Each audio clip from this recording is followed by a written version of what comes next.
First ಡೇನೇ ಜಗಳ ಆಡಿದ್ದೀನಿ. ನಾನು ಯಾರನ್ನೂ ಮಾತಾಡ್ಸೋಕ್ಕೂ ಹೋಗಲ್ಲ. ಎಲ್ಪ್ ಮಾಡೆ, ನೋಡ್ತಾ ಕೂತಿದ್ಯಲ್ಲ. Hi guys, welcome back to my another vlog. ಈ ವ್ಲಾಗಲ್ಲಿ ಏನು ಅಂತಂದರೆ ಏನೂ ಇಲ್ಲ, ಎಕ್ಸಾಮ್ ಐತೆ. ಸುಮ್ಮನೆ ಹಂಗೆ ಕ್ಯಾಶುವಲ್ ವ್ಲಾಗ್ ಮಾಡೋದ ಅಂತ ಅಂದ್ಕೊಂಡಿದ್ದೀನಿ. ಎಕ್ಸಾಮ್ ಐತೆ ಇವತ್ತು. ಆ್ಯಕ್ಚುಲಿ 1 ವೀಕ್ ಏನೋ ರಜಾ ಇತ್ತು. 2 ಎಕ್ಸಾಮ್ಸ್ ಆಗಿದೆ, ಇನ್ನೂ 4 ಎಕ್ಸಾಮ್ಸ್ ಇದೆ. ನೆಕ್ಸ್ಟ್ ಎಕ್ಸಾಮ್ಗೆ 1 ವೀಕ್ ಗ್ಯಾಪ್ ಇರೋದ್ರಿಂದ 2 ಡೇಸು ಫೋನ್ ನೋಡ್ಕೊಂಡು ಅದು ಇದು ಮಾಡ್ಕೊಂಡೇ ಟೈಮ್ ವೇಸ್ಟ್ ಮಾಡಿದ್ದೀನಿ. ಇನ್ನು 3 ಡೇಸ್ ಆಯ್ತು ಎಕ್ಸಾಮ್ಗೆ, ಸೊ ಓದಬೇಕು ಗೈಸ್. ಹಂಗೆ ನಮ್ಮ ರೂಮ್ ಟೂರ್ ಮಾಡ್ತೀನಿ ಗೈಸ್. ಇವತ್ತು ನಮ್ಮ ರೂಮಲ್ಲಿ ಯಾರೂ ಇಲ್ಲ, ಸೊ ಹಂಗೆ ಒಂದು ರೂಮ್ ಟೂರ್ ಮಾಡ್ತೀನಿ. ಸ್ವಲ್ಪ ಮೆಸ್ಸಿ ಆಗೈತೆ, ಅದನ್ನೆಲ್ಲ ಇಗ್ನೋರ್ ಮಾಡಿಬಿಡಿ. ನಮ್ಮ ರೂಮ್ ಟೂರ್ ಮಾಡ್ತೀನಿ ಹಂಗೆ ಇವತ್ತು ನಮ್ಮ ಹಾಸ್ಟೆಲಲ್ಲಿ. ಸೊ ಈಗ ಸದ್ಯಕ್ಕೆ ನಾನು ಒಬ್ಬಳೇ ಇರೋದು, ಇನ್ನೊಬ್ಬಳು ಇದ್ದಾರೆ, ಅವರು ಬಟ್ಟೆ ವಾಶ್ಗೆ ಹೋಗಿದ್ದಾರೆ. ಈಗ ಸದ್ಯಕ್ಕೆ ನಾನು ತಲೆ ಎಣ್ಣೆ ಹಾಕಿದ್ದೀನಿ ಗೈಸ್, ಏರ್ಗೆ ಆಯಿಲ್ ಹಾಕಿದ್ದೀನಿ. ನಾನು ಕೊಕೊನೆಟ್ ಆಯಿಲೇ ಯೂಸ್ ಮಾಡೋದು, ಅಂದರೆ ಇಲ್ಲಿ ಹಾಸ್ಟೆಲ್ ಕೊಡುವಂಥದ್ದೇ. ಮನೇಲಿದ್ದರೆ ಮನೇಲಿ ನಾವೇ ಅಂದರೆ ತೋಟದಲ್ಲಿ ಇರುತ್ತಲ್ಲ ತೆಂಗಿನಕಾಯಿ, ಅದನ್ನು ಕೊಬ್ಬರಿ ಮಾಡಿಸಿ ನ್ಯಾಚುರಲ್ ಅದು ಕೊಕೊನೆಟ್ ಆಯಿಲ್ ನಾನು ಮನೇಲಿ ಯೂಸ್ ಮಾಡೋದು. ಇಲ್ಲಿ ಹಾಸ್ಟೆಲ್ ಕೊಡ್ತಾರೆ, ಹಾಸ್ಟೆಲ್ಗೆ ಮೈಸೂರು ಸ್ಯಾಂಡಲ್ ಕೊಕೊನೆಟ್ ಆಯಿಲ್ ಕೊಡ್ತಾರೆ, ಅದನ್ನೇ ಯೂಸ್ ಮಾಡೋದು. ಈಗ ಅದನ್ನೇ ಹಾಕಿದ್ದೀನಿ. ಹಿಂಗೆ ವ್ಲಾಗ್ ಸ್ಟಾರ್ಟ್ ಮಾಡಿದ್ದೀನಿ. ಬನ್ನಿ, ಲೇಟ್ ಮಾಡೋದು ಬೇಡ. ನಮ್ಮ ರೂಮ್ ಟೂರ್ ಮಾಡಿಬಿಟ್ಟು ನೆಕ್ಸ್ಟು ಓದ್ಕೋತೀನಿ ಗೈಸ್. ಇದು ನಮ್ಮ ರೂಮು ಗೈಸ್. ಇಷ್ಟೇ ನಮ್ಮ ರೂಮು. Let's celebrate. ಇದೇ ನಮ್ಮ ರೂಮು.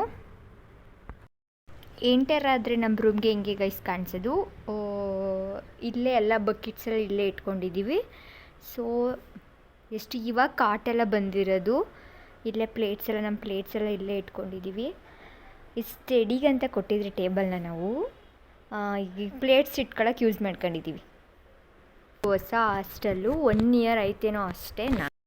ನಾನು ಬಂದು ಜಾಯ್ನ್ ಆಗು 1 ಇಯರ್ ಆಯಿತು. ನಾನು ಏಪ್ರಿಲ್ 1 ಬಂದಿದ್ದು ನಾನು ಈ ಹಾಸ್ಟೆಲ್ಗೆ. ಅಂದರೆ ಫಸ್ಟ್ ಸೆಮ್ ಫುಲ್ಲು ಏನಪ್ಪ ಅಪ್ ಆ್ಯಂಡ್ ಡೌನೇ ಮಾಡಿದೆ, ಮಂಡ್ಯದಿಂದ ಇಲ್ಲಿಗೆ. ಅವಳಿಗೆ ಹಾಸ್ಟೆಲ್ ಅಡ್ಜಸ್ಟ್ ಆಗಿಲ್ಲ. ನಾನು ಫುಲ್ ಹಾಸ್ಟೆಲಲ್ಲೇ ಇದ್ದಿದ್ದು, ಸೊ ನಂಗೆ ಹಾಸ್ಟೆಲ್ ಇರೋಕ್ಕೇನು ಪ್ರಾಬ್ಲಮ್ ಇರಲಿಲ್ಲ. ಹಾಸ್ಟೆಲ್ ಸಿಕ್ತು, ಬಟ್ ಅವಳಿಗೋಸ್ಕರ ನಾನು ಅಪ್ ಆ್ಯಂಡ್ ಡೌನ್ ಮಾಡ್ತಿದ್ದೆ. ಫೈನಲಿ ಅವಳಿಗೆ 50-50 ಗ್ಯಾರಂಟಿ ಇತ್ತು, ಜಾಯ್ನ್ ಆಗಲೋ ಬೇಡವೋ ಅಂತ. ನನಗೆ ಅಪ್ ಆ್ಯಂಡ್ ಡೌನ್ ಮಾಡೋಕ್ಕಾಗಲಿಲ್ಲ, ಸೊ ನಾನು ಹಾಸ್ಟೆಲಿಗೆ ಬಂದು ಜಾಯ್ನ್ ಆದೆ. ಅಂದರೆ ಸೀಟ್ ಸಿಕ್ಕಿತ್ತು, ಬಟ್ ಹಾಸ್ಟೆಲಲ್ಲಿ ಬಂದು ಇನ್ನೂ ಲಗೇಜ್ ಎಲ್ಲ ಇಟ್ಟು ನಾನು ಬಂದು ಇರಲಿಲ್ಲ. 1.5-2 ಮಂತ್ಸ್ ಆದಮೇಲೆ ನಾನು ಬಂದು ಜಾಯ್ನ್ ಆಗಿದ್ದು ಇಲ್ಲಿಗೆ. ಇದು ನಮ್ಮ ರೂಮು. ಏನು ಗೊತ್ತಾ, ಫಸ್ಟ್ ಟೈಮ್ ನಾನು ಈ ಹಾಸ್ಟೆಲಿಗೆ ಬಂದಮೇಲೆ ಫಸ್ಟ್ ಡೇನೇ ಜಗಳ ಆಡಿದ್ದೀನಿ. ಫಸ್ಟ್ ಡೇನೇ ಇರುತ್ತಲ್ಲ, ಅಂದರೆ ಆಲ್ರೆಡಿ ರೂಮಲ್ಲಿ ಇರೋರೆಲ್ಲ ಜಾಗ ಇಲ್ಲ ಅದು ಇದು ಅಂತ ಬೇರೆ ರೂಮ್ಗೆ ಅಲ್ಲಿ ಜಾಗ ಇರೋ ಕಡೆ ಯಾಕೆ ಅಂತ ಫಸ್ಟ್ ಡೇನೇ ಜಗಳ ಆಡಿದ್ದೀನಿ ಗೈಸ್ ನನಗೆ ಎಲ್ಲರ ಜೊತೆನೂ. ಅಂದರೆ ಲೈಕ್ ನಾರ್ಮಲಾಗಿ ಜಗಳ ಆಡಿದ್ದು, ಯಾಕೆ ಹಂಗೆ ಹಿಂಗೆ ಅಂತ. ಆಮೇಲೆ ಎಲ್ಲ ಕಾಂಪ್ರಮೈಸ್. ಸಂಜೆ ಅಷ್ಟರಲ್ಲೇ ನಾನೇ ಹೊಸ್ದಾಗಿ ಬಂದಿದ್ದೆ ಅಲ್ವಾ, ಅಷ್ಟೇ, ಯಾರು ಏನು ಪರಿಚಯ ಇರಲಿಲ್ಲ, ಆದರೂ ಜಗಳ ಆಡಿದೆ ಎಲ್ಲರ ಜೊತೆನೂ. ಹಂಗಂತ ಬಲ್ಚಾರಿ ಏನಲ್ಲ ನಾನು. ಆರ್ಟ್ಸ್ ಎಲ್ಲ ಬಂದೈತೆ ಈಗ ರೀಸೆಂಟಾಗಿ, ಇನ್ನೂ ಬೆಡ್ಸ್ ಏನು ಬಂದಿಲ್ಲ. ಅಂದರೆ ನಮ್ಮ ರೂಮಿಂದ ಸಾಲ್ಟೇಜ್ ಆಗೈತೆ ಒಂದು 50 ಮೆಂಬರ್ಸ್ಗೆ. ಬೇರೆ ಮೆಂಬರ್ಸ್ಗೆಲ್ಲ ಏನು ಕಾರ್ಡ್ಸ್ ಎಲ್ಲ ಸಿಕ್ಕಿದೆ, ಬೇರೆ ಫೆಸಿಲಿಟೀಸ್ ಎಲ್ಲ ಸಿಕ್ಕಿದೆ. ನಮಗೆ ಕಾರ್ಡ್ಸ್ ನಮ್ಮಿಂದ ಸಾಲ್ಟೇಜ್ ಆಗಿದೆ, ನಮ್ಮ ರೂಮಿಂದ ಅಷ್ಟೇ ಗೈಸ್. ನಾನು ನಮ್ಮ ರೂಮ್ ಬಿಟ್ಟರೆ ನನಗೆ ಬೇರೆ ರೂಮವ್ರು ಅಂತ 1-2 ಮೆಂಬರ್ಸ್ 3 ಮೆಂಬರ್ಸ್ ಅಷ್ಟೇ ಗೊತ್ತಿರೋದು. ನಾನು ಯಾರನ್ನೂ ಮಾತಾಡ್ಸೋಕ್ಕೂ ಹೋಗಲ್ಲ, ಅಷ್ಟೇ ನನಗೆ ಗೊತ್ತಿರೋದು. ಈಗ ಇಷ್ಟೇ ಗೈಸ್ ನಮ್ಮ ರೂಮ್. ಇಲ್ಲಿ ಏನೂ ಇಲ್ಲ, ಖಾಲಿ ಬೋಂಡ.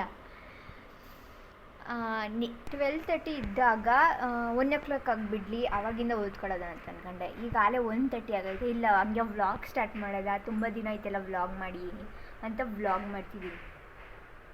ಹೆಂಗೆ ನೋಡಿ, ಬೆಳಿಗ್ಗೆ ಏನು ಕೊಟ್ಟಿದ್ರು ಅಂದರೆ ಚಪಾತಿ ಕೊಟ್ಟಿದ್ರು ಗೈಸ್ ತಿಂಡಿಗೆ. ಚಪಾತಿ ಮತ್ತು ಪಡ್ಲಕಾಯಿ ಗೊಜ್ಜು ಗ್ರೇವಿ ಅದು ಕೊಟ್ಟಿದ್ರು. ತಿನ್ನೋಕ್ಕಾಗಲ್ಲ ಗೈಸ್, ವಾರದಲ್ಲಿ ಹಾಸ್ಟೆಲ್ ಇರೋರಿಗೆ ಗೊತ್ತಿರುತ್ತೆ. ವಾರದಲ್ಲಿ 3 ಡೇಸ್ ಅಥವಾ ಭಾನುವಾರ ಸೇರಿ 4 ಡೇಸ್ ಚಪಾತಿ ಕೊಡ್ತಾರೆ. ತಿನ್ನೋಕ್ಕಾಯ್ತದಾ ಯಪ್ಪ. ಚಪಾತಿ ಚಪಾತಿ ಚಪಾತಿ. ಸ್ಟಾರ್ಟಿಂಗ್ ಬಂದಾಗ ನಾನು ಮುದ್ದೆ ತಿಂತಿದ್ದೆ, ಈಗ ತಿನ್ನೋಕ್ಕಾಗಲ್ಲ ಗೈಸ್. ಯಾಕೋ ಮುದ್ದೆ ತಿನ್ನೋಕ್ಕಾಗಲ್ಲ ಅಂತಂದರೆ ಚಿಕನ್ ಮಾಡಿದಾಗ ಮಾತ್ರ ಮುದ್ದೆ ತಿಂತೀನಿ ಅಷ್ಟೇ. ಹಂಗೆ ವೀಕಲ್ಲಿ 3-4 ಡೇಸ್ ಚಪಾತಿನೇ ತಿಂದರೆ ಏನಾಗಬೇಡ. ಇಲ್ಲಿ ಏನು ನಮ್ಮ ಹಾಸ್ಟೆಲ್ ಏನು ಅಂತಂದರೆ ನಿಜವಾಗ್ಲೂ ಊಟ ಚೆನ್ನಾಗಿರುತ್ತೆ, ಅದಂತೂ ಎರಡು ಮಾತೇ ಇಲ್ಲ. ಊಟ ಚೆನ್ನಾಗಿ ಮಾಡ್ತಾರೆ. ಆದರೆ ಏನು ಡಿಫಾಲ್ಟ್ ಅಂದರೆ ಜಾಸ್ತಿ ಸ್ಪೈಸೀಸ್ ಅಂದರೆ ಮಸಾಲ ಜಾಸ್ತಿ ಇರುತ್ತೆ. ಅಂದರೆ ಖಾರ ಖಾರ ನಾರ್ಮಲ್ ಸಾಂಬಾರಿಗೂ ಅಷ್ಟೇ ಮಸಾಲ ಜಾಸ್ತಿ ಇರುತ್ತೆ. ನಾನು ಹೊರ್ಗಡೆ ಅಷ್ಟೇ ಊಟ ಮಾಡಲ್ಲ, ಆದರೂ ಗ್ಯಾಸ್ಟ್ರಿಕ್ ಆಗೈತಿ. ಯಾಕೆ ಅಂತಂದರೆ ಇಲ್ಲಿ ಮಸಾಲ ಜಾಸ್ತಿ ಖಾರ ಖಾರ ಇರುತ್ತೆ. ಸೊ ಅದರಿಂದ ಗ್ಯಾಸ್ಟ್ರಿಕ್ ಆಗಿರೋದ್ರಿಂದ ಮಧ್ಯಾಹ್ನ ಟೈಮು ನಾನು ಮಜ್ಜಿಗೆ ಅನ್ನ ತಿಂತೀನಿ. ಇಲ್ಲಿ ಹಾಸ್ಟೆಲಲ್ಲಿ ಮಜ್ಜಿಗೆ ಅನ್ನ ತಿಂತೀನಿ ಮಧ್ಯಾಹ್ನ ಟೈಮಿಂಗ್ಸು. ಸೊ ಊಟ ಮಾಡ್ಕೊಂಡು ಬಂದು ಮುಖ ತೊಳ್ಕೊಂಡು ಓದಬೇಕು ಗೈಸ್. ಬನ್ನಿ ಗೈಸ್, ಓದೋದಂತ ಕೂತಿದ್ದೀನಿ. ನನಗೆ ನಾನೇ ಲೈಕ್ ಈಗಲೂ ಇಂಟ್ರೆಸ್ಟ್ ಇರಲಿಲ್ಲ, ಆದರೆ ಓದಲೇಬೇಕಲ್ಲ, ಏನೂ ಮಾಡೋಕ್ಕಾಗಲ್ಲ. ಸೊ ವಾಟರ್ ಮ್ಯಾನಿಫೆಸ್ಟೇಷನ್ ಮಾಡಬೇಕೀಗ. ವಾಟರ್ ಮ್ಯಾನಿಫೆಸ್ಟೇಷನ್ ಮಾಡಾದಮೇಲೆ ಓದೋದು ಸ್ಟಾರ್ಟ್ ಮಾಡ್ತೀನಿ. ಅದಕ್ಕಿಂತ ಮುಂಚೆ ನಾನು ಲೈಕ್ ಯಾವ್ಯಾವ ಥರ ಕಂಟೆಂಟ್ ಮಾಡಬೇಕು ಅಂತ ತುಂಬ ಐಡಿಯಾಸ್ ಐತೆ. ಅದನ್ನು ಒಂದು ಲೀಸ್ಟ್ ಮಾಡಿರ್ತೀನಿ ಎಕ್ಸಾಮ್ ಮುಗಿದ್ಮೇಲೆ ಮಾಡೋಕ್ಕೆ. ಇಲ್ಲಾಂದರೆ ನನಗೆ ಮರ್ತೋಗ್ಬಿಟ್ಟಿರುತ್ತೆ ಏನು ಮಾಡಬೇಕು, ಯಾವ ಥರ ವ್ಲಾಗ್ ಮಾಡಬೇಕು ಅಂತ.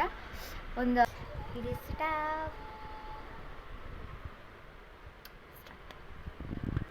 Happy marriage life. Thank you.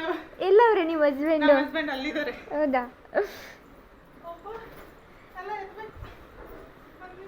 ಹೆಂಗೈತೆ ಆಫ್ಟರ್ ಮ್ಯಾರೇಜ್ ಲೈಫು? ಸಖತ್ ಚೆನ್ನಾಗೈತಾ? ಸೂಪರ್. ಈಗ ತಗೊಂಡೋದ್ರೆ ಬರಲ್ಲ ಏನು?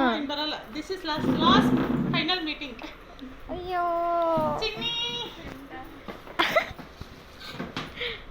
ನಾನು ಅದಕ್ಕೆ ಹೇಳಿದ್ದು ತನು ಬರ್ತೀನಿ ನೋಡ್ಕೊಂಡು ಹೋಗ್ತೀನಿ. ಅವಳು ಅಷ್ಟರಲ್ಲಿ ಅಕ್ಕ ಬರೋಷ್ಟ್ರಲ್ಲಿ ಬರ್ತೀನಿ ಅಂತಂದು, ನೀವು ಬರೋಷ್ಟ್ರಲ್ಲಿ ಬಂದೇ ಬಿಟ್ನಲ್ಲ ಆಲ್ರೆಡಿ. ಏ ಎಲ್ಪ್ ಮಾಡೆ, ನೋಡ್ತಾ ಕೂತಿದ್ಯಲ್ಲ. ಕೆಳಗಡೆ ಎತ್ಕೊಂಡು ಹೋಗೋವಾಗ ಹೆಲ್ಪ್ ಮೀ ಚಿನ್ನಿ ಪ್ಲೀಸ್. ಏನು ಹೆಲ್ಪ್ ಬೇಡ. ಆಂಟಿ ಅವರು ಫುಲ್ಲು ಶಾಕು, ಏನೇ ಒಂದು ಮಾತು ಹೇಳಿಲ್ಲ. ಎಷ್ಟೊಂದು ಲಗೇಜ್ ಐತೆ. 1 2 3 4 5 6 7 8 ಲೆಟರ್ ಬರಿಬೇಕಂತೆ ಗೈಸ್. ಬೈ ಬೈ ಬೈ ಅಕ್ಕ, ಬೈ ಬೈ ಬೈ. ನಾನು ಬೈಸ್ಕೊಂತಿರ್ತಾಳೆ ಚೆನ್ನಾಗಿ. ವಾರ್ಡನ್ ಕೆಲೆ ಅನ್ಕೊಂಡಿದೆ.